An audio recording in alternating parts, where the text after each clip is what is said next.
Good morning, everybody. Alrighty, we'll give it a minute for other folks to sign on while I take attendance. And then we'll dive back in to finishing our lecture. And if we get time, I have an assignment that we can work on today.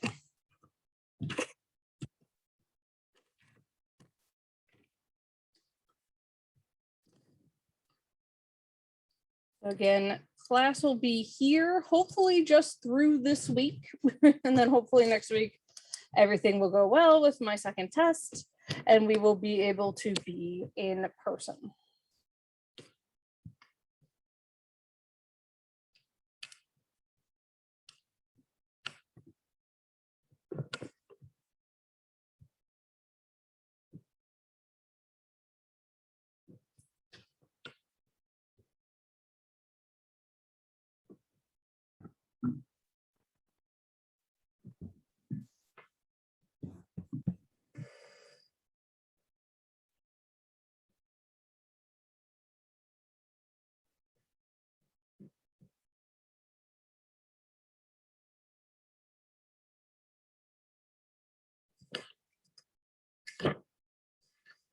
Okie dokie. All right, so looking ahead at our calendar, and actually I have this open. So let me go ahead and share screen with y'all just so we can all be on the same page. Here's what we have coming up. So today we're finishing up the scores and data interpretation lecture. And then on Wednesday, we actually get to start talking about different types of assessments. Hooray, hooray, hooray. So the nice thing is, this will be the last mathy part of the class, basically, is what you'll do today and what you'll do on exam 2. Now, exam 2 is, as of right now, scheduled for the 6th, which is a week from Wednesday. Again, I should hopefully be able to be in person then, and everything will be great. If not, I'll probably delay your exam because, or we'll figure out a way for you all to do it totally take home, because there's no way you can type out all the formulas and whatnot without additional software that I don't want to make you learn for just one exam. It's silly. So we will keep crossing those bridges when we come to it. I should know my results by Saturday at the latest, but hopefully before that. So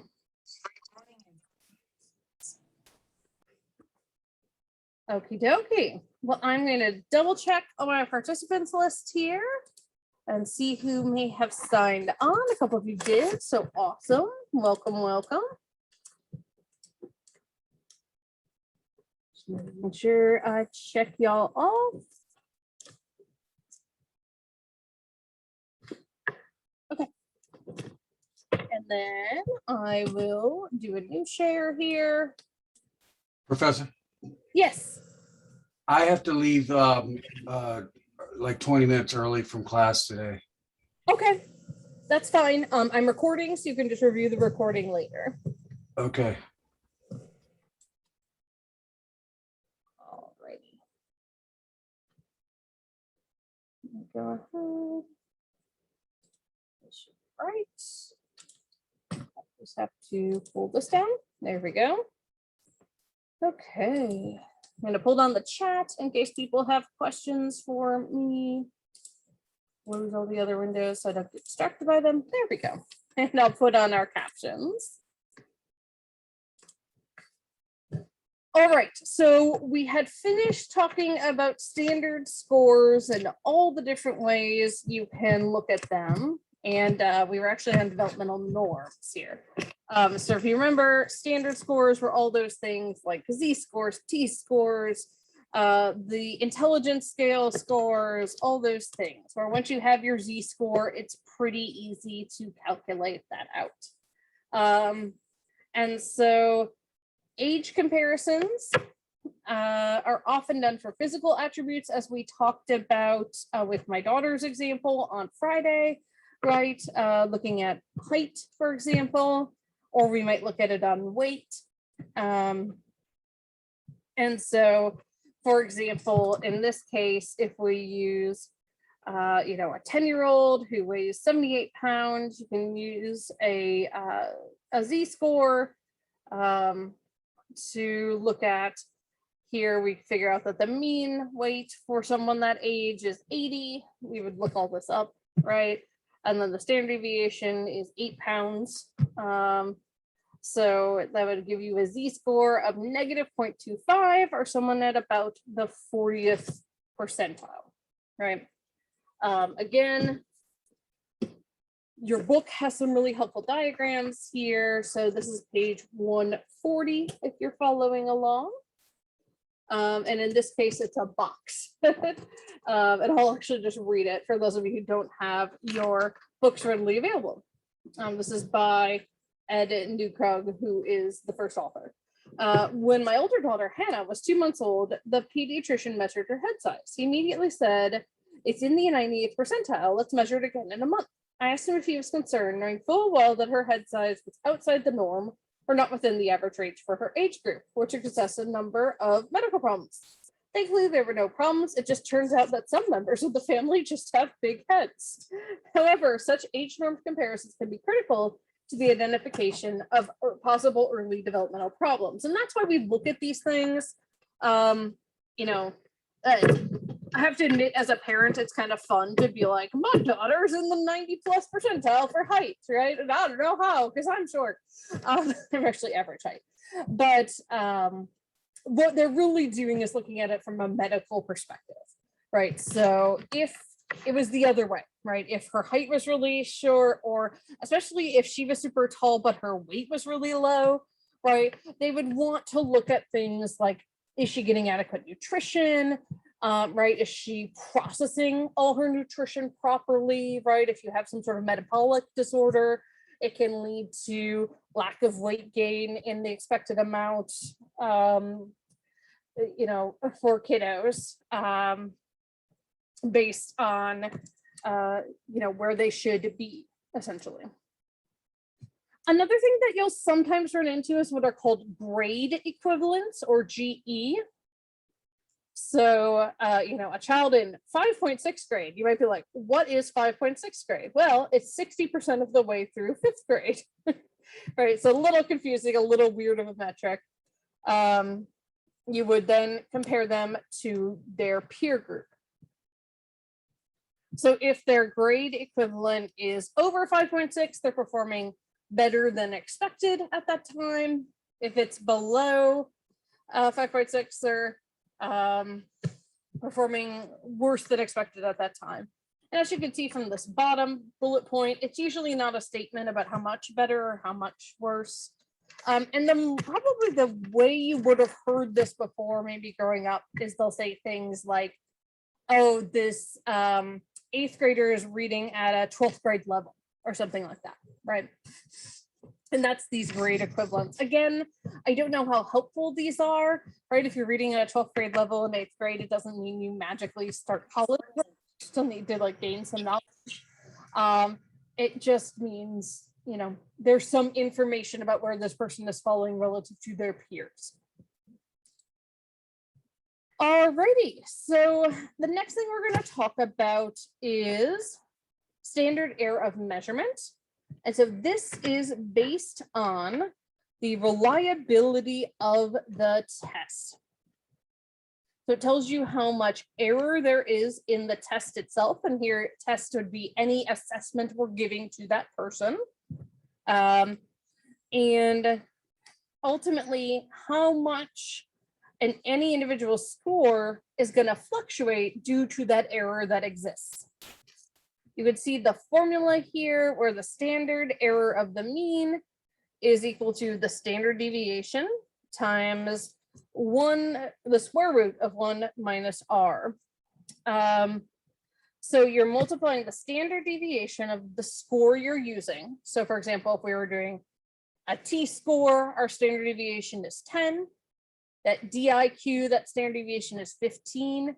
And again, remember, on an exam, I'm always going to give you that value. I'm never going to expect you to have memorized which standard scores have which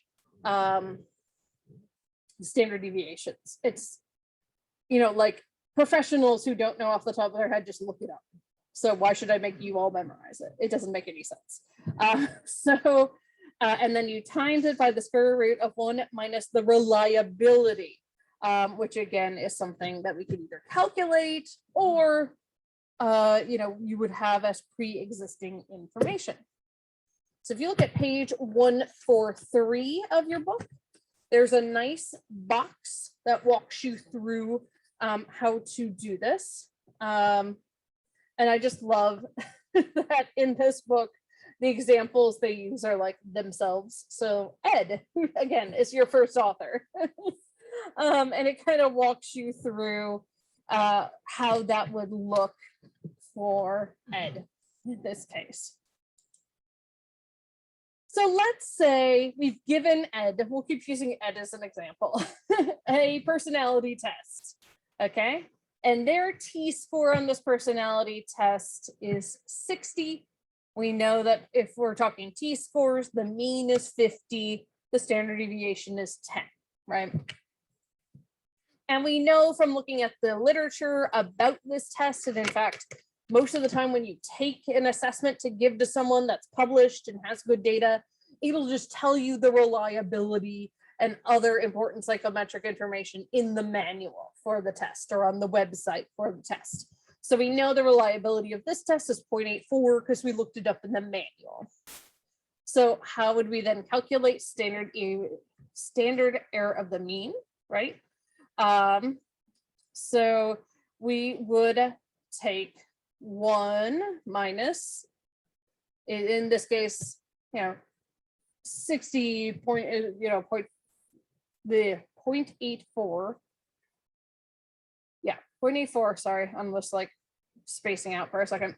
Okay, so yeah, we would have the standard deviation, which is 10. And then we would take 1 minus 0.84, which let me pull up a scientific calculator so we can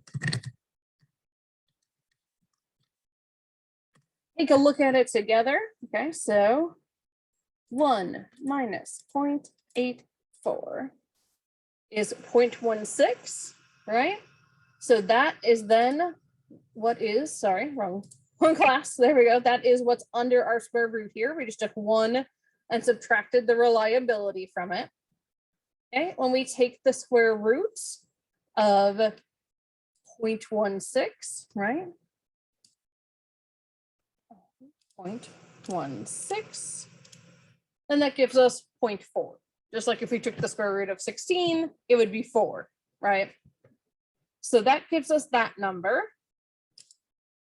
And then we know again that our standard deviation for a T-score is 10.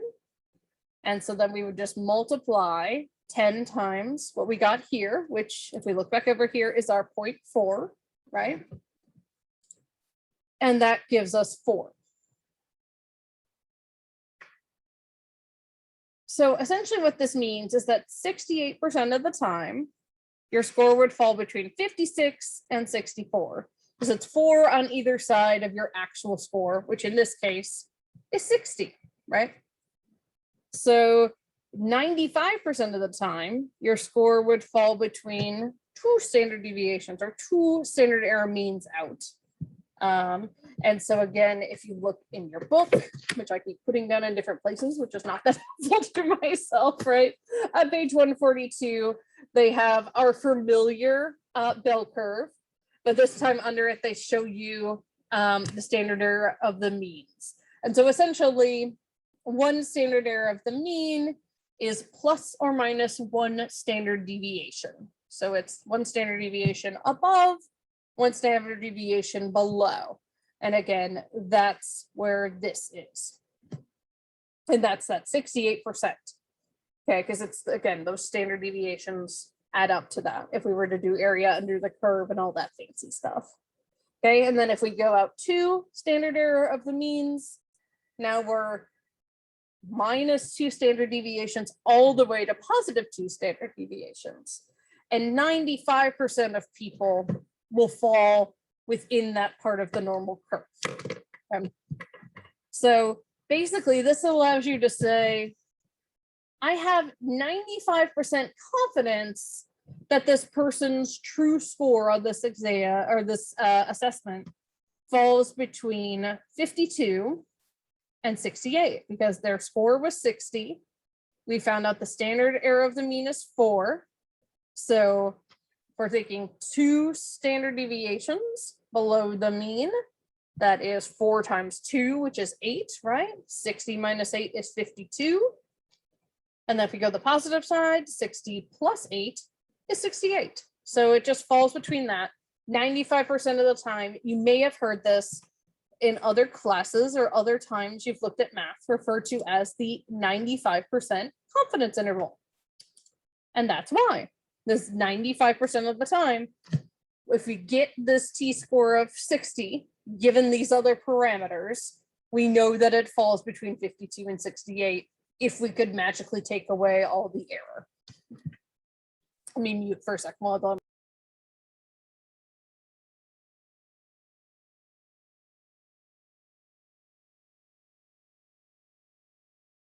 right, and I'm back. You can also look at what's called the standard error of the estimate, and that'll give you a confidence interval around a predicted score. So not their actual score, but what we're predicting. So based on the score that you receive on one test, for example, one variable, you can predict the range of scores you'll receive on a second variable. So for example, this is why they make people take the SAT, or they look at high school GPA when they are taking applications to college, right? So let's, if you know your high school GPA, and then you know the existing correlation between high school GPA and the grade you get your first year of college, you can actually predict the range of GPA you're likely to get your first year of college. So basically, by knowing your score on one variable, right, it allows you to look forward and say, okay, based on how I did in high school, what's the range of GPAs I can expect if I basically keep working at the same level? So box 7.6 on page 145 gives you a nice walkthrough of that. And again, this would just be if we want to predict something in the future.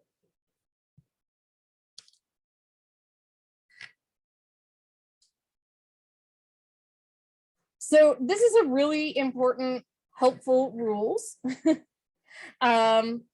Whenever you're asked to figure out a problem, remember to use the correct set of numbers. They call it not mixing apples and oranges, because then you'll get the wrong answer.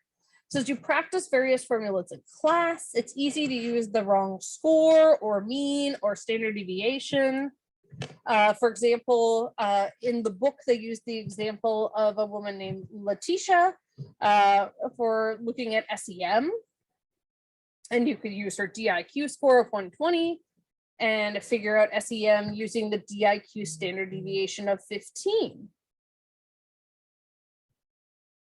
But if we've been asked to figure out the SEM of her raw score, we would have to use the standard deviation of her raw scores on that. So essentially, just need to pay attention to which numbers on an assignment, on an exam. I will be very clear which numbers I'm expecting you to use. The other example here that I think is really helpful is, like pay attention to, again, the parameters I give you, right? So if I say this is a t-score with mean equal to 50 and standard deviation equal to 10, well, don't go and use 15 as the standard deviation when you do your calculation, right? Just pay attention to the information that's given. I swear I'm not trying to pull a fast one on you. I'm going to try to give you the most helpful and the most accurate information possible. Alrighty, so the next thing we're going to talk about that it's good to have some background on before we dive into actual assessments starting on Wednesday is scales of measurement. So when we're doing assessment, we measure characteristics in quantifiable terms. And quantifiable means different things for different variables, right? So gender can be measured as either male or female. Right now, we recognize there are more than just those two sexes, genders, whatever you would like to call them, right? So we need to be aware of that. We're looking at achievement, right? We're putting that on a scale that has a large range of scores. And so in psychology, we talk about 4 different scales of measurement that help us define what we mean when we say quantifiable. Like I could put this into numbers. Okay, but what do those numbers mean? And the type of scale that you use is intimately related to the type of assessment instrument that you choose. So give you a couple examples here. So measurement is the application of rules for assigning numbers to objects. So I'll say that again, the application of rules for assigning numbers to objects. It's basically how we go about quantifying data. So we use specific procedures to take these, concepts, qualities, attributes, and we change them into numbers, basically.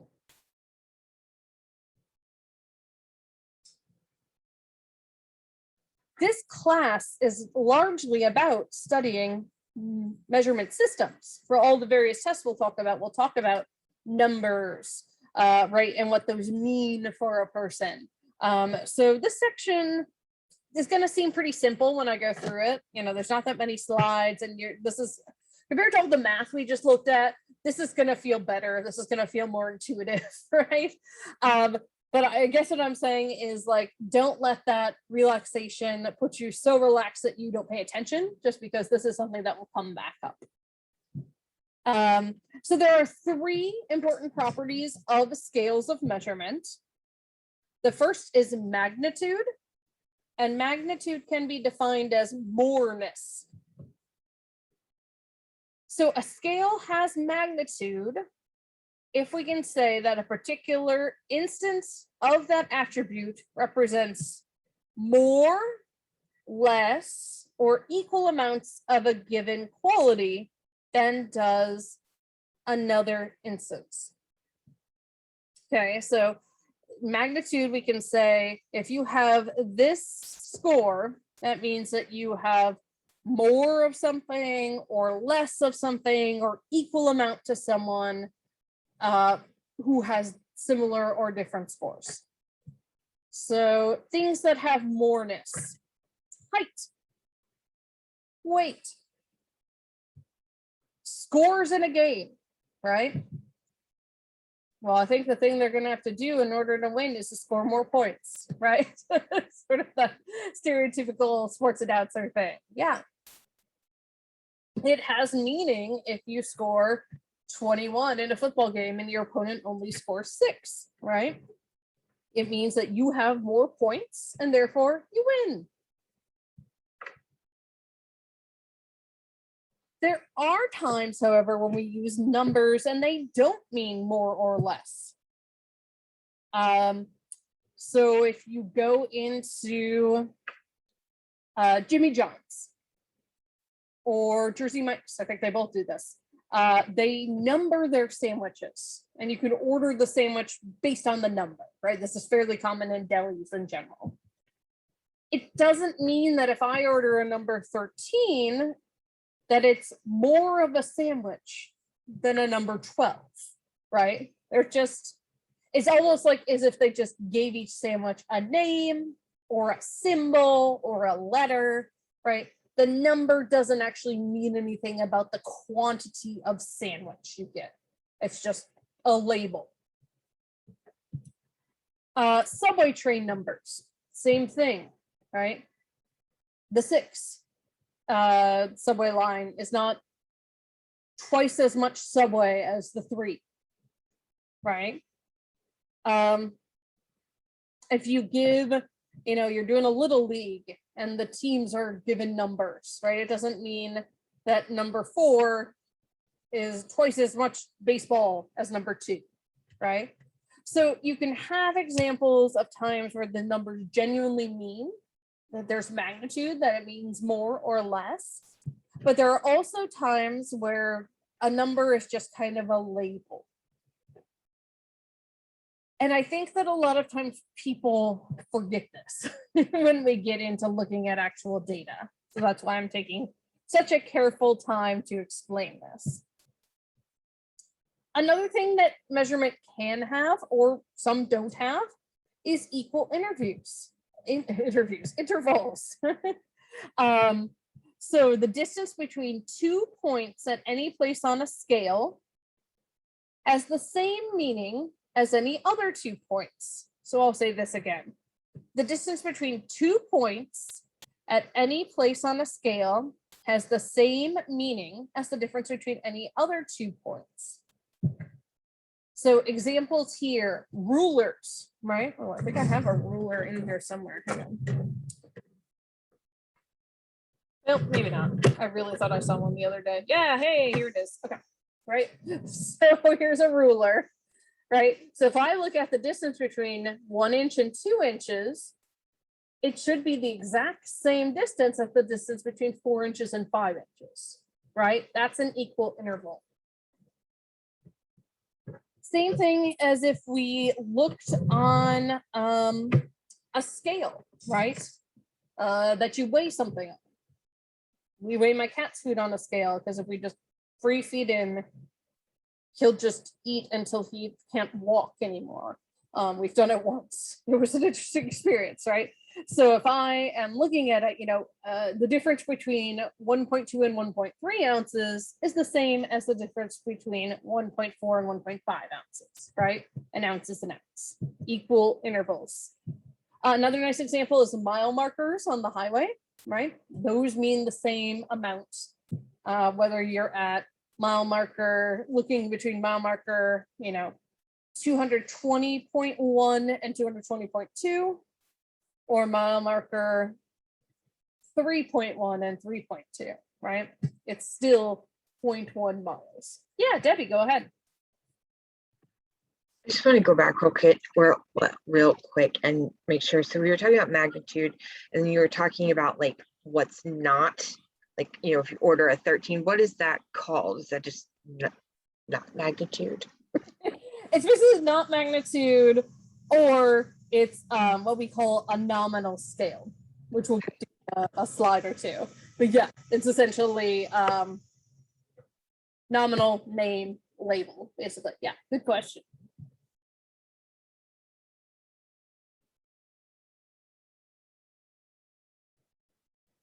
The important thing about equal intervals is that psychological tests do not always have this property, and that's okay. So when we talk about intelligence tests going forward, we'll talk about this. When it does have equal intervals, we can describe the relationship between the measured units and the outcome using a straight line. So if you remember back to graphing things, or if you've ever learned about regression, things along those lines, you could write a formula, and that formula can be used to calculate a straight line. In psychology, again, not everything is a pretty linear relationship. Sometimes it's what we call curvilinear, where it might follow more of like a sine curve or a normal curve or quadratic formula, right? So it's certainly, with psychology data, we're looking at people, and people aren't always pretty and neat, right? The scores that we get. Another thing we can look at with measurement is whether or not there is an absolute zero. When it is possible to have nothing of the property being measured existing. So an absolute zero is nothing of the property being measured can exist. So example for an absolute zero, morbid one, heart rate, right? When you're dead, you have 0 heart rate. So there is an absolute zero, right? It is harder in psychology to get an absolute zero for most of the variables we'll look at. Emotions, personality traits, a lot of psychological constructs don't really have an absolute zero, right? We don't really know what that would mean. So it's okay if a scale of measurement doesn't have an absolute zero. All right, so now we're going to get to Debbie's question, and we are going to start talking about the different types of ways we categorize scales or types of measurement. So nominal, again, think of nom as name, right?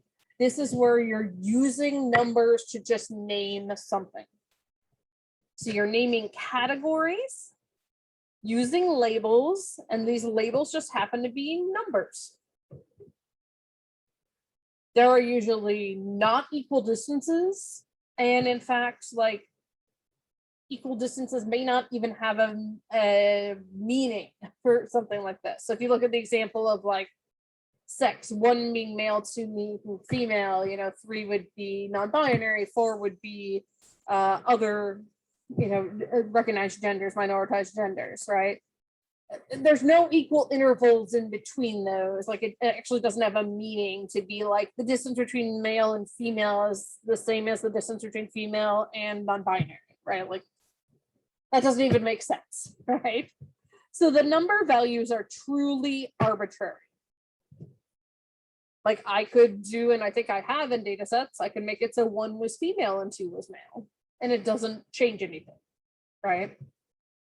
Because I'm just throwing a label on there.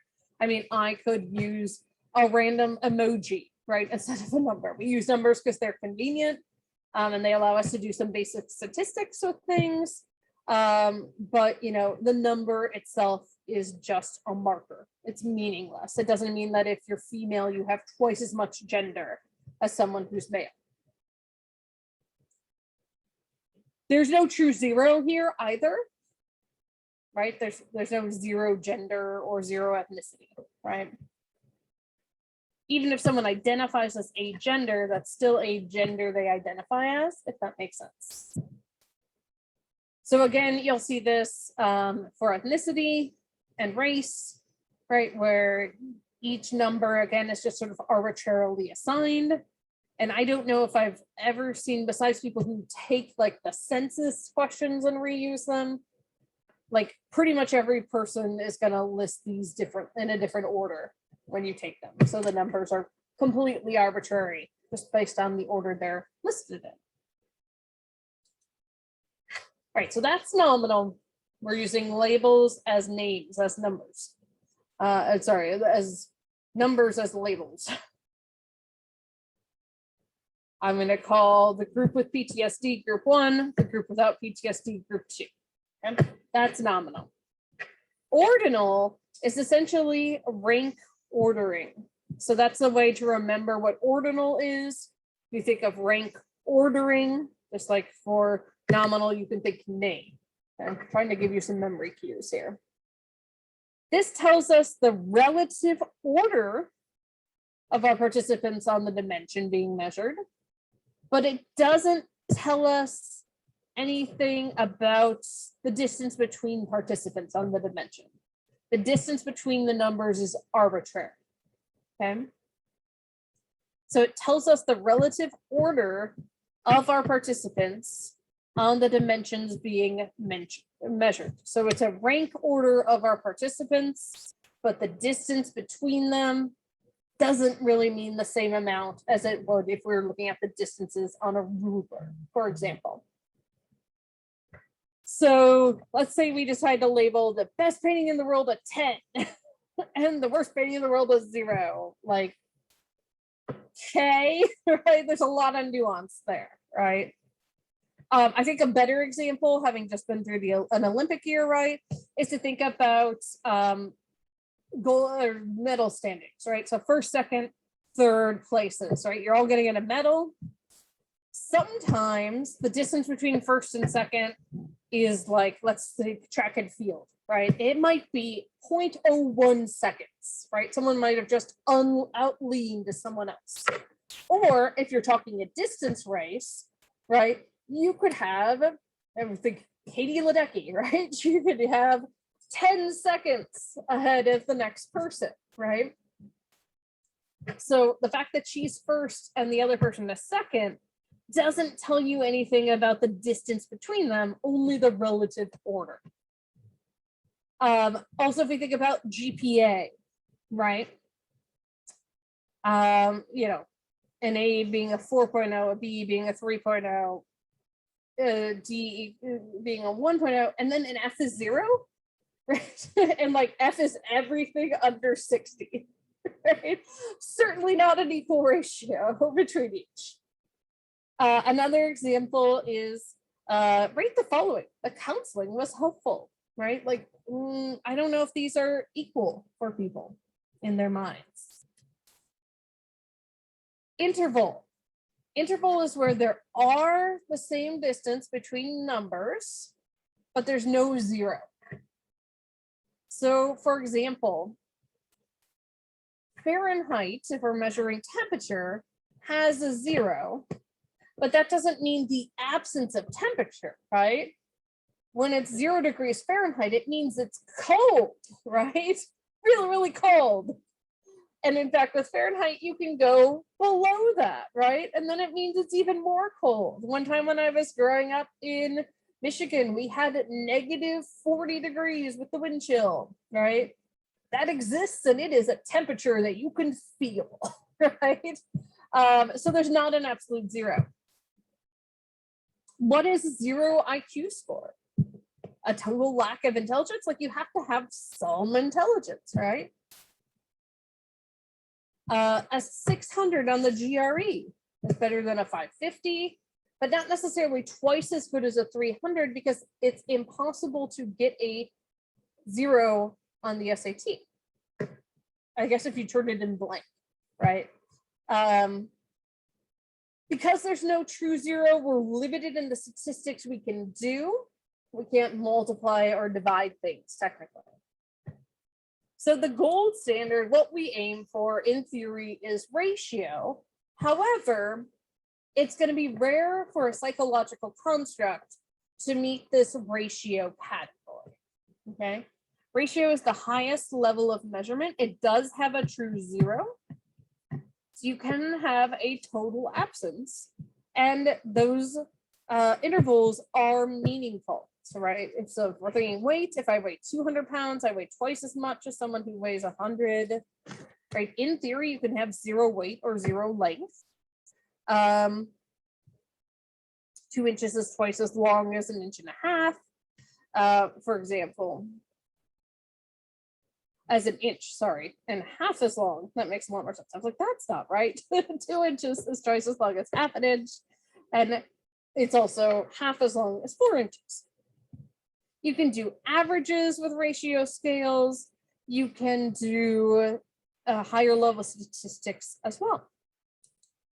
So in general, if we're looking at these, we think of ratio being better than interval, being better than ordinal, being better than nominal. The scale of measurement used on a particular measure determines the amount of information we actually get when we look at those numbers. Like, what does it tell us if we see someone scored a 1 on something, right? And it might be really meaningful. If I think about like an AP exam, right? Like a 1's a bad score, right? So we could think of that. Or it could be, I'm just using 1 to code that this person is female. Nominal scales provide the least amount of information.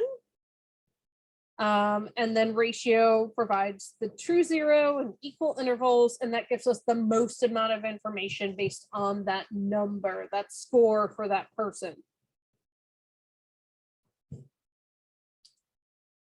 So the book makes a big deal about distinctions between the 4 scales, but it really shouldn't like perseverate on this because there's really only one distinction that matters.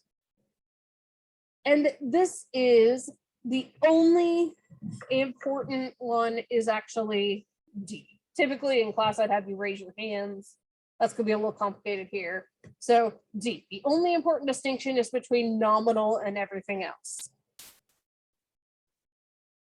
So does the number just mean a category, or are we using the number to actually have meaning to like the relative amount of that person's score on something?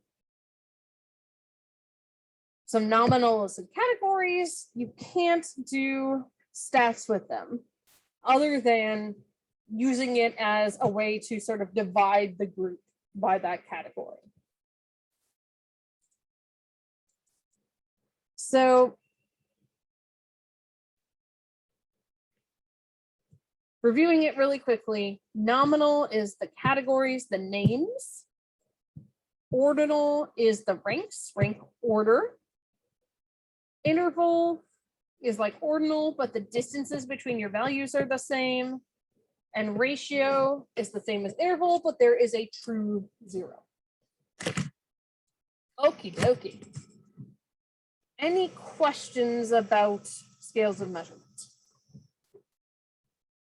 Again, the biggest distinction that we look at and that we'll look at the rest of the semester is honestly, you know, where do these things fall relative to, you know, is it a category versus do the numbers mean something?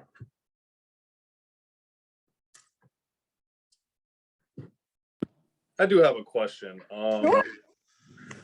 So, because I found myself just writing the notes more so than anything. So, just to try to keep up with a lot of this. So, would you say that this is going to make a lot more sense when we actually start putting it into practice? Yeah, definitely. And that's what we'll start now. And then we'll finish the assignment on Wednesday. So, yeah. Thank you. Great question. Yes, it's going to make a lot more sense when we actually just do it. So what I'm going to put into the chat now is a Google Doc link for the assignment. I got feedback from people that the breakout groups were not that helpful last time. So I thought that we'd all just kind of stay in the room together. I'm not going to walk through it, but I'll certainly answer questions. The first questions here are questions 1 and 2 are based on the homework you've already turned in. You're going to find a mean and you're going to find a standard deviation, just as a refresher for that. And then what you're going to be doing is doing some z-score calculations and some calculations into standard scores. So again, make sure that you make a copy.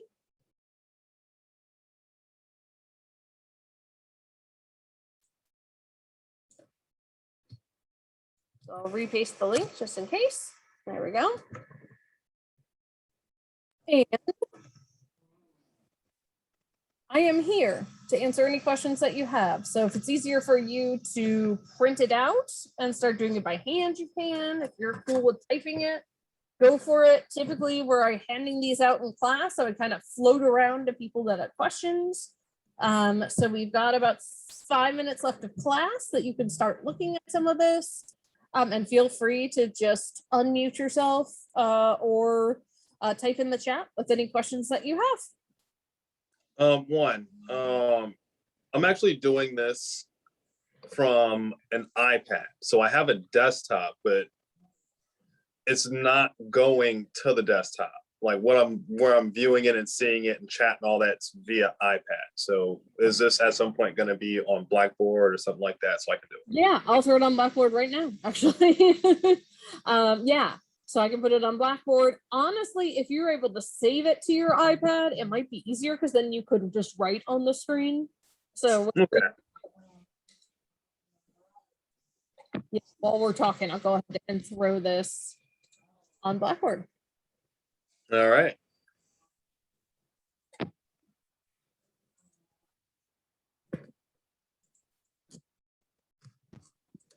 Yeah, thank you, because it'll be difficult for me to like interact and write at the same time. I understand.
Ooh.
Okay, and class is officially done.